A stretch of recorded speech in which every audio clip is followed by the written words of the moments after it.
આજકાલ બહુમાળી ઇમારતોમાં મોટાભાગે લિફ્ટનો ઉપયોગ થતો હોય છે. તમે પણ કરતા હશો તો વલસાડની આ ઘટના તમારે ખાસ જોવી જોઈએ. એક નાનકડી ખામી કોઈનો જીવ કેવી રીતે જોખમમાં મૂકી શકે છે તેનું આ જીવંત ઉદાહરણ છે. ઘટના વલસાડના સરદાર હાઇટ્સની છે.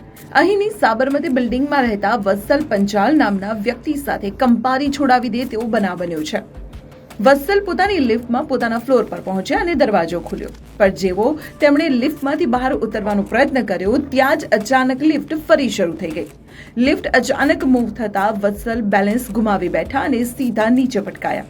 સદનસીબે આ મોટી દુર્ઘટનામાં વત્સલનો જીવ સેકન્ડમાં બચી ગયો અને તેમને માત્ર સામાન્ય ઈજાઓ જ પહોંચી. જોકે ઘટનાની ગંભીરતા જોતા બિલ્ડિંગ મેનેજમેન્ટ તરત હરકતમાં આવ્યું છે. હાલમાં સુરક્ષાના ભાગરૂપે બિલ્ડિંગની તમામ લિફ્ટ બંધ કરી દેવાઈ છે. પરંતુ આ ઘટના આપણને શીખવે છે કે લિફ્ટમાં ચડતી કે ઉતરતી વખતે હંમેશા ધ્યાન રાખવું, ઉતાવળ ક્યારેય ન કરવી. તમારા પરિવાર અને મિત્રોની સુરક્ષા માટે આ વિડીયો અત્યારે શેર કરો અને જોડાયેલા રહો સંદેશ ડિજિટલ સાથે.